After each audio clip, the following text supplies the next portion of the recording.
हमें बचपन में स्कूल में बहुत कुछ सिखाया जाता है, जैसे अकाउंट्स, इकोनॉमिक्स, मैथमेटिक्स, साइंस, यहाँ तक कि कुकिंग और ड्राइविंग भी। लेकिन हमें सबसे जरूरी चीज तो सिखाना भूल ही गए हैं, जो कि है इन्वेस्टमेंट। हम देशभक्ति की बातें करते हैं, हम आर्मी की बातें करते हैं, लेकिन हम एक बात भूल जाते हैं, एक देश को उसका बिजनेस महान और शासक बनाता है। बिजनेस की ही वजह से हमारी ग्रोस डोमेस्टिक प्रोडक्ट जीडीपी बढ़ती है, हमारी इकोनॉमी बढ़ती है, जिसकी वजह से लोगों को जॉब्स मिलती हैं, काम मिलता है। तो मैं आपको पीटर लिंच की बुक समरी के लर्न टू अर्न के 3 लेसन्स बताऊंगा। अगर आपको नहीं पता पीटर लिंच कौन है, तो मैं आपको बता दूं कि पीटर लिंच अमेरिका के बहुत बड़े इन्वेस्टर हैं।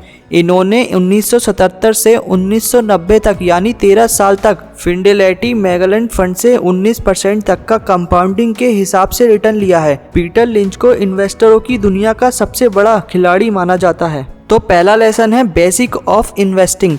अक्सर देखा गया है कि ज़्यादातर लोग ज़िंदगी में काफ़ी लेट इन्वेस्टमेंट करने के बारे में सोचते हैं, क्योंकि उनका ये कहना होता है कि अभी जॉब नहीं लगी है, मैं अपनी जिम्मेदारी को कैसे पूरा कर लूं। लेकिन हम जितनी जल्दी इन्वेस्टमेंट शुरू कर देते हैं, उतना ही ज़्यादा हमें फ़ायदा होता है। इन्वेस्टमेंट का सबसे पहला लेसन है कि हमें सेविंग करने की शुरुआत करनी होगी। इसे एक एग्जाम्पल से समझते हैं। एक लड़का राजीव है, जिसकी अभी अभी नई जॉब लगी है, जिसे लोगों को दिखाना है कि वो अमीर बन चुका है। क्यों ना अब एक अच्छी सी 20 लाख तक की गाड़ी ले लूं।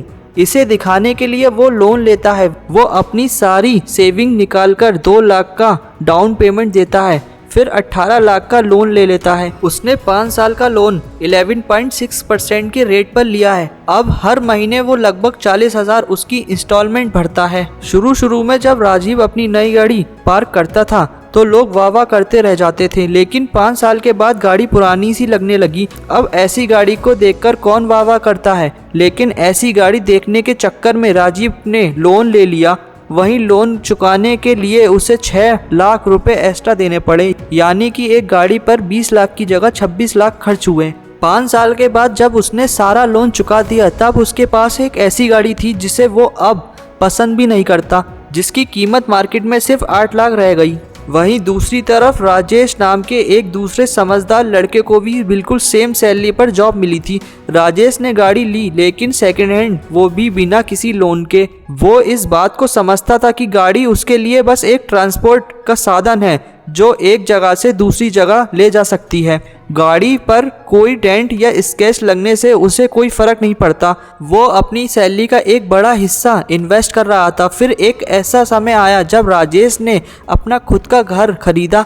उसने अपने ऊपर के 2 फ्लोर रेंट पर दे दिए, फिर हर महीने पैसिव इनकम कमाने लगा। पैसिव इनकम वो होती है जिसमें किसी इंसान को एक्टिवली कुछ करना नहीं पड़ता, लेकिन फिर भी उसकी कमाई होती रहती है। अब राजेश को अपनी सैलरी के साथ रेंट भी मिल रहा था, यानी कि वो समझ गया था पैसे से और पैसे कैसे बनाए जाते हैं, यानी अपने पैसे का सही इस्तेमाल कैसे किया जाता है। दूसरा लेसन 5 बेसिक इन्वेस्टमेंट्स। जो इस बात को समझ गया कि इन्वेस्टमेंट करना कितना ज़रूरी होता है, उनके पास पैसे इन्वेस्ट करने के 5 ऑप्शन हैं। सेविंग अकाउंट, ये बहुत सिंपल कंसेप्ट है जिसे हम में से ज़्यादातर लोग यूज़ करते हैं।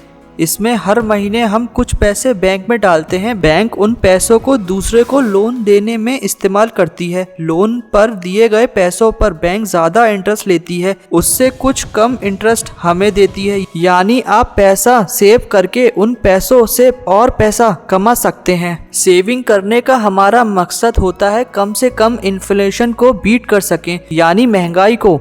इसे एक एग्जाम्पल से समझते हैं। मान लीजिए कि आज आपने बैंक में 6% के हिसाब से 100 रुपये जमा किए। 1 साल बाद आपको 106 रुपये मिलेंगे, यानी 6% के रूप में। लेकिन बदकिस्मती से उस साल इन्फ्लेशन भी 6% ही था, यानी जो सामान आप 100 रुपये में खरीदते थे, आज वही सामान आपको 106 रुपये में मिलेगा। कि आपका रियल रिटर्न तो 0 हुआ, यानी आपका पैसा आपके लिए कुछ नहीं कमा सका। इन्वेस्टमेंट इन कलेक्टिबल, इसका मतलब होता है किसी ऐसी कोई चीज खरीदना जिसके लिए फ्यूचर में लोग हमें ज्यादा पैसे देने के लिए तैयार हो जाएं। एग्जाम्पल के लिए पुराने सिक्का, कोई यूनिक आइटम्स कोई यूनिक पेंटिस ETC। जब हम इन चीजों में इन्वेस्ट करते हैं तो हम सोचते हैं आने वाले समय में ही लोगों को ज्यादा अपील करेंगी। जैसे मोनालिसा की पेंटिंग, लोग हमें उनके लिए ज्यादा पैसे देंगे, लेकिन इसका सबसे बड़ा नुकसान ये है कि ये सामान टूट जाए, जल जाए या चोरी हो जाए। ऐसी सिचुएशन में हमारी इन्वेस्टमेंट जीरो हो सकती है।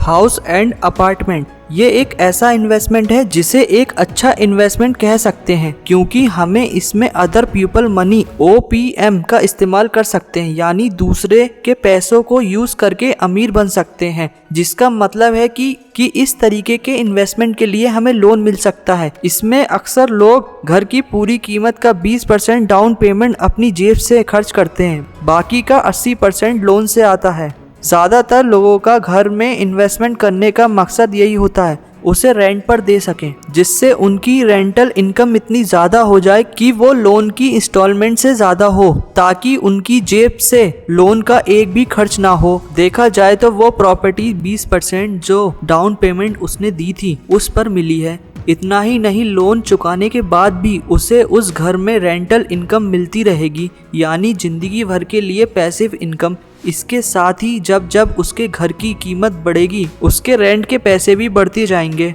इन्वेस्टमेंट इन बॉन्ड्स, बॉन्ड्स बस एक कागज का टुकड़ा होता है जो ये कहता है कि आपने किसी को लोन दिया है, जिसे लोन दिया है वो कब कब और कितने पैसे आपको देगा, क्योंकि सेविंग अकाउंट से ज्यादा इंटरेस्ट बॉन्ड्स में मिलता है, इसलिए लोग बॉन्ड्स में भी इन्वेस्ट करते हैं। गवर्नमेंट से लेकर पब्लिक कंपनी सब हमें बॉन्ड्स बेचती हैं, यानी हमसे लोन लेती हैं। अगर हम रिस्क लेने से डरते हैं या हम सिक्योर माइंड सेट के हैं तो हम गवर्नमेंट्स बॉन्ड्स खरीद सकते हैं, क्योंकि बैंक की तरह उनके पीछे भी गवर्नमेंट का सपोर्ट होता है। दूसरा ऑप्शन है पब्लिक कंपनी से बॉन्ड्स लेना। सबके मन में ये डाउट होता है, अगर हमने किसी कंपनी के बॉन्ड्स खरीदे या फिर वो कंपनी बंद हो गई तो क्या होगा। ऐसे केस में हमारे पैसे तब भी सिक्योर होते हैं, क्योंकि अगर कंपनी दिवालिया भी हो जाती है तब इस कंपनी के एसेट की नीलामी की जाती है। इस नीलामी से जो पैसे आते हैं वो सबसे पहले बॉन्ड्स होल्डर को दिए जाते हैं, उसके बाद शेयर होल्डर को।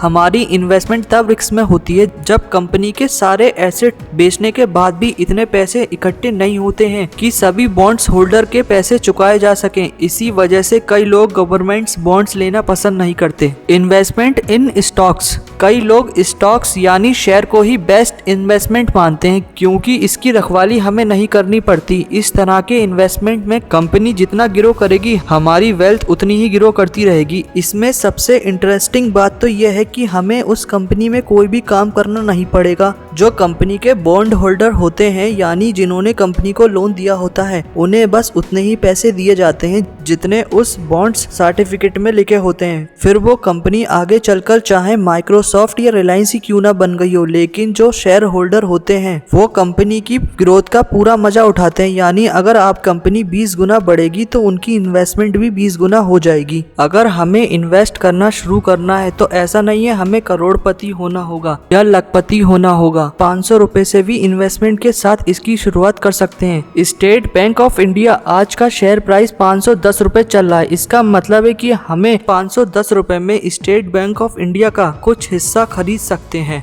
ऑथर कहते हैं कि अगर हम ये भी करना नहीं चाहते तो हम किसी कंपनी को ट्रैक करना शुरू कर सकते हैं, फिर उसकी फाइनेंशियल स्टेटमेंट को पढ़कर ये इमेजिन कर सकते हैं कि हमने उसके शेयर खरीद लिए हैं। अब हमें ये देखना होगा क्या हम लॉन्ग टर्म में उस कंपनी के उतार चढ़ाव के बिहेवियर को प्रेडिक्ट कर पा रहे हैं, या हमारे इमेजिनरी शेयर की वैल्यू बढ़ रही है या नहीं। जब हमें कुछ कुछ अंदाजा होने लगे तब हम सच में शेयर खरीदना शुरू कर सकते हैं। जब लोगों को शेयर में नुकसान होता है तो ये शेयर की गलती नहीं होती, बल्कि उसमें गलती शेयर खरीदने वाले की होती है, क्योंकि जितना वक्त हम एयर कंडीशनर को खरीदते हैं उतना वक्त हम किसी कंपनी के शेयर खरीदने में नहीं लगाते। जल्दबाजी में किसी कंपनी में इन्वेस्ट करना बहुत बड़ी बेवकूफ़ी है। इन्वेस्टमेंट इन म्यूचुअल फंड्स, अगर हम खुद अपने पैसों को इन्वेस्ट करना नहीं चाहते तो ऑथर कहते हैं कि हम म्यूचुअल फंड में इन्वेस्ट कर सकते हैं। म्यूचुअल फंड में एक एक्सपर्ट होता है जिसे फंड मैनेजर कहा जाता है। इसका काम होता है मार्केट में अलग अलग कंपनियों को स्टडी करना, ये देखना कि कौन सी कंपनी फ्यूचर में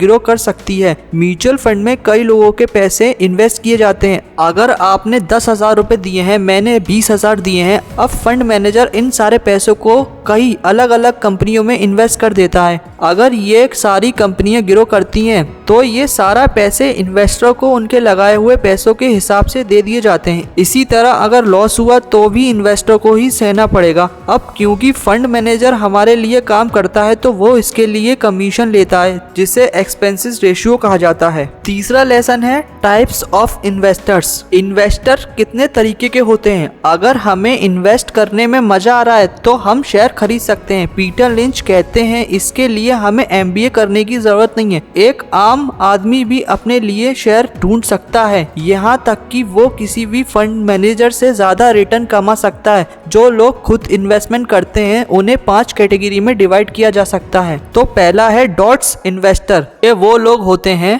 तो गैस करते हैं यानी तुक्का मारते हैं। उन्हें कंपनी के बारे में कुछ पता नहीं होता लेकिन फिर भी ये शेयर खरीद लेते हैं, सिर्फ ये सोचकर किसी दिन शेयर की वैल्यू बढ़ जाएगी। या बिल्कुल एक लॉटरी के टिकट खरीदने जैसा है। इन्हीं लोगों का स्टॉक मार्केट में नुकसान होता है। इन्हीं की वजह से लोग शेयर मार्केट में नेगेटिव इमोशन जोड़ देते हैं। अब दूसरे हैं हॉट टिप्स इन्वेस्टर्स। ये लोग पार्टी में आए हुए मेहमान और दोस्तों से टिप्स लेते हैं। अगर कोई कहता है कि रिलायंस के शेयरों के दाम बढ़ने वाले हैं तो ले लो, तो ये सचमुच शेयर खरीद लेते हैं। अब तीसरे हैं एजुकेटेड इन्वेस्टर। ये टीवी पर बोलने वाले लोगों की टिप्स को सुनते हैं। हालांकि ये पिछले दोनों कैटेगरी से कुछ बेहतर होते हैं, फिर भी इनमें गलत डिसीजन लेने के चांसेस ज्यादा होते हैं क्योंकि लाखों लोग इन्हीं टिप्स को सुनकर शेयर खरीद लेते हैं जिसकी वजह से किसी को भी फायदा नहीं होता। अब चौथे हैं ब्रोकर टिप्स इन्वेस्टर। ये लोग एक ब्रोकर की टिप्स पर डिसीजन लेते हैं। ब्रोकर जब इनसे कहता है कि मैंने कंपनी को एनालाइज किया हुआ है, इन कंपनीज में इन्वेस्ट कर दीजिए, आपके पैसे डबल हो जाएंगे। हो सकता है कि आपका ब्रोकर इंटेलिजेंट हो, उसने सचमुच में कंपनी को एनालाइज किया हो, लेकिन ब्रोकर तो कमीशन बेसिक पर ही काम करते हैं, यानी वो उन स्टॉक्स को खरीदने के लिए कहेंगे जिसमें उसको फायदा होगा। अब पांचवें हैं